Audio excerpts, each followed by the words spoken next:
Good morning, everyone. Toppers Essay Strategy Decoded is our topic for today. आप लोगों को ऐसे कैसे लिखना चाहिए, क्या इम्पोर्टेंट है ऐसे में, ऐसे कैसे चेक किया जाता है, everything will be discussed in this video. और सबसे इम्पॉर्टेंट बात, मैं आप लोगों को एक रियल टॉपर के ऐसे से कंपेयर करके दिखाऊंगा कि मेरे कहे हुए सारे स्टेप्स, सारे टेक्निक्स, कोड्स उसने फॉलो किए थे कि नहीं। So it would be a real conversational video. So let's start. एडलेज में आपका स्वागत है। फर्स्ट ऑफ ऑल, ऐसे पेपर क्यों मैटर करता है? 250 मार्क्स, दो ऐसेज होते हैं, 125 बिग रैंक बूस्टर। नेक्स्ट, बहुत सारे टॉपर्स को बहुत ज़्यादा मार्क्स मिलता है ऐसे में, लेकिन ऐसे टॉपर्स हमेशा ये चीज़ याद रखते हैं कि आइडिया और structure is more important than facts. No doubt facts आपको चाहिए आंसर में, but if your ideas and structures are clear then आपको मार्क्स मिल जाएगा। They reflect personality, clarity and balance. ये तीनों चीज़ें आपके पास होने चाहिए रिगार्डिंग और referencing with the particular topic that is being asked. अब टॉपर्स क्या सही करते हैं जो एक रह जा एस्पायरेंट नहीं कर पाता? So toppers get right the strong introduction, clear structure, headings or flow, philosophical depth with examples, balanced perspectives, subtle emotional connect, quotes and anecdotes. मैंने बताया था कि मैं आप लोगों को एक टॉपर रियल एंड से दिखाऊंगा, so wait for that. Just strong introduction, clear structure, I am sorry. So introduction तो स्ट्रॉन्ग होना ही चाहिए, स्ट्रक्चर भी क्लियर चाहिए, balance perspective. For anything given you should include both the positive and both the negative of that particular topic. ऐसा नहीं है कि आपको सिर्फ नेगेटिव ही दिखाना है, आपको पॉजिटिव भी दिखाना है। So let's move on to the next. Common themes क्या क्या है जो मतलब रिपीट होते रहते हैं? एसेज, यूपीएससी एसेज बेसिकली उन्हें फिलोसॉफिकल या एब्स्ट्रैक्ट, ये फर्स्ट टाइप है। सेकंड, सोशल इश्यूज जिसके gender, education, inequality, science and ethics जैसे कि artificial intelligence, tech with humanity, organic learning भी आता है आजकल but it's not included here. Governance and global education, democracy, multilateralism, ये सब कॉमन टॉपिक्स है। आपको इस लाइट बल्ब की तरह बनना है। You need to shine in the examination through the essay, और ऐसे बिल्कुल खूबसूरती लिखेगा। Now toppers tool kit. एक सेकेंड, आप लोग कॉपी में नहीं लिख रहे हो, क्यों? Don't just listen, take notes, okay? Now famous quotes आपको कुछ बता देता हूँ यहाँ, जो पहले टॉपर्स ने यूज़ किए थे। Gandhi ji, be the change you wish to see. Rabindranath Tagore, where the mind is without fear. Vivekananda, Mandela, Kalam, Einstein, इन सब लोगों ने भी बहुत इम्पोर्टेंट कोड्स दिए थे। सो ये एक तरह का टूल है, you can use it in essays. Indian constitutions के भी हिस्से आप इंक्लूड कर सकते हो अपने ऐसे में। You can include Bhagavad Gita, Upanishads, Quran, इन सब के चीज़ें भी इंक्लूड कर सकते हो अगर रिलेवेंट हुआ। लेकिन इसे ओवर यूज़ मत कीजिएगा, because this will give a spiritual overview of your side and a spiritual attitude to your essay that may or may not be liked by the examiner. So examiner को अगर पसंद नहीं है वो चीज़, then he might not give you as expected marks you deserve. Current leaders, उनके news, ये सब include कर सकते हैं। Now brainstorming टेक्निक क्या क्या है? Step by step brainstorming. आपको कीवर्ड्स अच्छे से अंडरस्टैंड करना है, डिफाइन करना है क्या वर्ड है ईच टॉपिक। मतलब आपको एक टॉपिक दिया गया है, for example maintaining education and economic equality in a world full of artificial intelligence frameworks. So आपको ये सब इंक्लूड करना है कि कुछ कुछ चीज़ें आर्टिफिशियल इंटेलिजेंस में पॉजिटिव है, नेगेटिव है, बोथ बोथ इंक्लूड करना है आपको. सेकेंडली आपको ये भी बताना है कि education equality, this will later give birth to artificial intelligence uses equality. क्योंकि अगर किसी इंसान को पढ़ना ही नहीं आता ए और आई, तो वो फिर कैसे आर्टिफिशियल इंटेलिजेंस यूज़ करेगा. It's a common understanding. No, आपको डिफाइन करना है पहले ईच वर्ड. और ये जनरली आप अगर इंट्रोडक्शन में थोड़ा थोड़ा दे दे, मतलब फ्लेवर थोड़ा इंट्रोडक्शन पार्ट में दे दे और बॉडी में डीपली अंडर डिफाइन करे, then it would be a great choice. Next, make a mind map. Core idea आपको सेंटर में डालना है, मतलब बॉडी में. नाउ डिमेंशंस, हर टॉपिक का आपको social, political, economical, ethical, historical point of view and dimension include करना है. For example, right to education, इसके बारे में अगर एग्ज़ाम में ऐसे आ गया तो इसका सोशल इम्पैक्ट्स क्या था, पॉलिटिकली किसने शुरू किया था ये, वो हिस्टोरिकल हो गया. पॉलिटिकली कौन सा गवर्नमेंट अब रन कर रहा है, ये कैसे रन कर रहा है. इकोनॉमिक, कितने फंड्स अलॉट हुए, कहाँ अलॉट हुए, कैसे अलॉट हुए. एथिकल, इनका मॉरल रिलेशन क्या है, क्या राइट टू एजुकेशन सबको इक्वल एजुकेशन दे पा रहा है या फिर नहीं, या फिर कुछ लोग फीमेल्स को इससे मतलब सेपरेट कर रहे हैं. सो वो भी आपको इंक्लूड करना है. Use examples and stories, this is मतलब क्या बोलूँ, it's a very boosting point for your essays. आपको एग्जाम्पल्स और स्टोरीज दिया जाए तो examiner gets an understanding that you know a lot about the given topic. For example, right to education जैसे मैंने बोला, आप अगर थोड़ा सा मतलब एक स्टोरी टाइप इंक्लूड कर देते हो, एक छोटा सा incident, for example where a child was not given education in a village and later he silently went to a school to education there, also managed his family, and then he turned out to be a great entrepreneur or genius. वो सब अगर stories भी आप include कर देते हो ना, तो examiner gets an idea and gets a positive outlook towards your copy. Next, ये है एक फ्रेमवर्क जो सभी के लिए एप्लीकेबल है. आप लोग यूज़ कर सकते हो अपनी एसेस को बूस्ट करने के लिए. इसे आइडियल नाम दिया है मैंने ही. So I, introduction, D, dimension, E, examples, A, arguments, for and against दोनों. बार बार बता रहा हूँ, डोंट बी पेसिमिस्टिक और ऑप्टिमिस्टिक, आप दोनों को इंक्लूड करना है आपको. लॉजिक, ये एल का है, plus link back to topic. ऐसा मत करना कि जा जाके कहीं और ही घुस गए टॉपिक के बाहर. नहीं, you need to return back. Example दिखाया था ना, वही देख लो. टॉपर्स इंट्रोस, तो इंट्रो कैसे स्टार्ट करते हैं टॉपर लोग.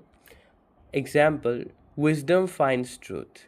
गुड इंट्रो क्या है, truth is not discovered in data but in reflection as Socrates said. So यहाँ क्या यूज हुआ है, यस, यहाँ यूज हुआ है कोट.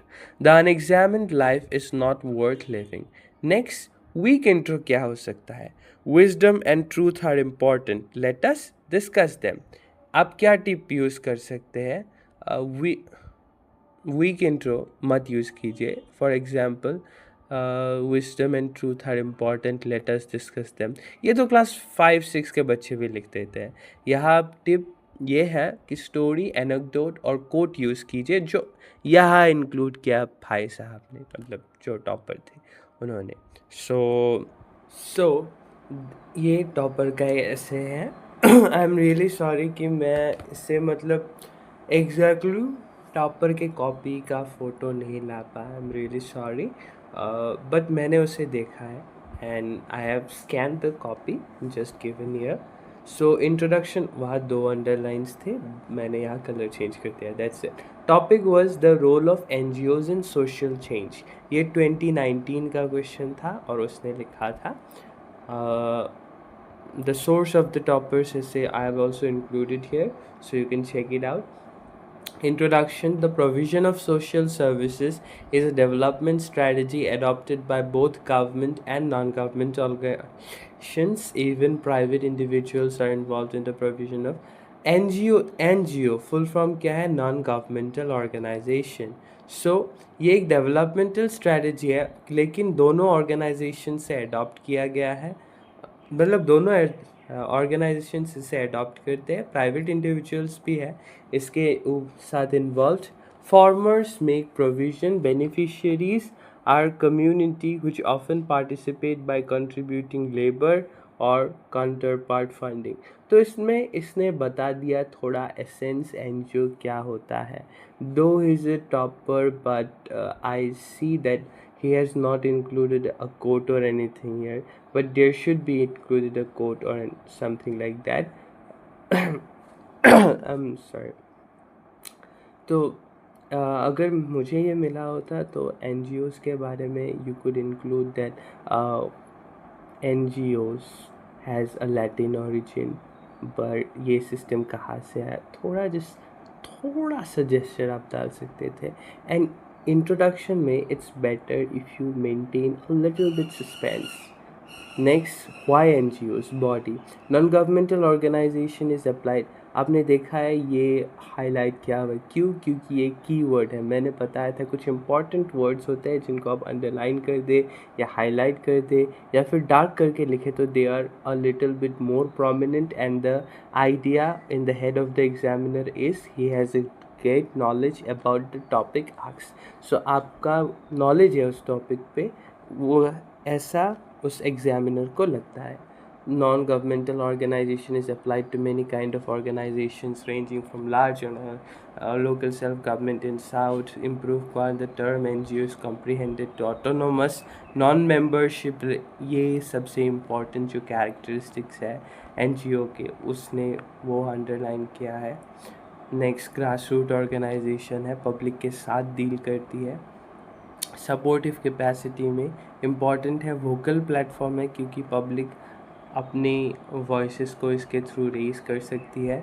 सोसाइटल चेंज कैसे ला रही है? They have found a place in 5-year plans of the government. So ये एक इम्पॉर्टेंट स्टेटमेंट हो गया यहाँ का कि इन्हें 5-year प्लान में जगह मिली है। सेल्फ रिलायंट ग्रुप है, रूरल डेवलपमेंट में हेल्प करती है। सर्व शिक्षा अभियान, उसके बारे में लिखा हुआ है जो स्कीम्स गवर्नमेंट ने लॉन्च की थी। एंड सिग्निफिकेंट बजट NGO ने ले इसके, and they worked for making this policy real and effective to the public. Next, importance of education, poverty and literacy, which are two black spots, वो भी mark कर दिया कि इन दोनों को हटाना है हमें क्योंकि ये रूट कॉज है बहुत सारे प्रॉब्लम्स के लिए। Next, so as the volunteers of NGO have the ability to form strong bonds with the cause, it aids in effective implementation। उसने दोनों मतलब सारे कीवर्ड्स उसने ब्यूटीफुली किया है अंडरलाइन, मैंने यहाँ बोल्ड कर दिया है। नेक्स्ट, उसने यहाँ एक कोट इंक्लूड किया है लेकिन he has not included the name. They help gain their lost self esteem and make them self reliant.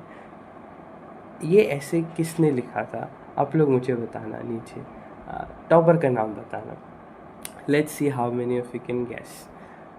NGO support survivors of abuse, women and young girls, legal aid provide करता है, counselling burnout schools रहते हैं working adults के लिए and children's के लिए, alarming rise in crime against women, so ये लोग साइकोलॉजिकल सपोर्ट भी देते हैं, लीगल असिस्टेंस भी देते हैं, educating farmers they do, government schemes ये पब्लिक के पास लाते हैं, कॉस्ट सेविंग टेक्निक्स ये देते हैं। 20th century health and governmental crisis have brought new challenges.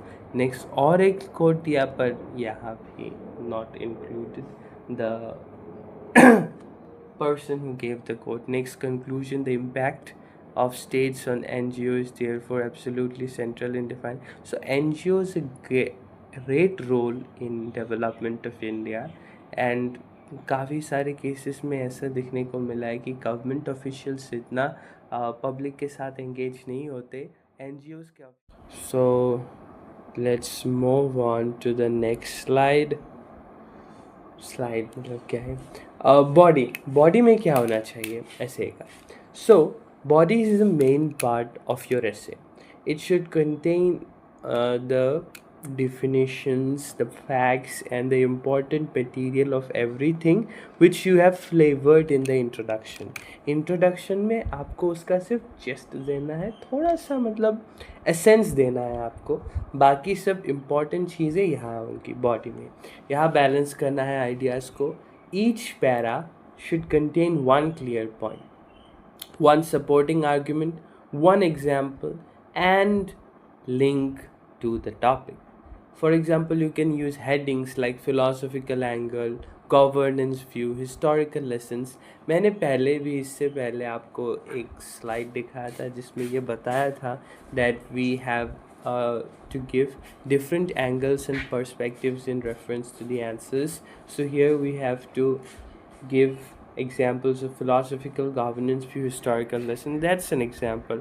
आप pyramid भी दिखा सकते हैं जहाँ you can give a point on one place, then a point that supports it, and an example that shows that the point can be justified.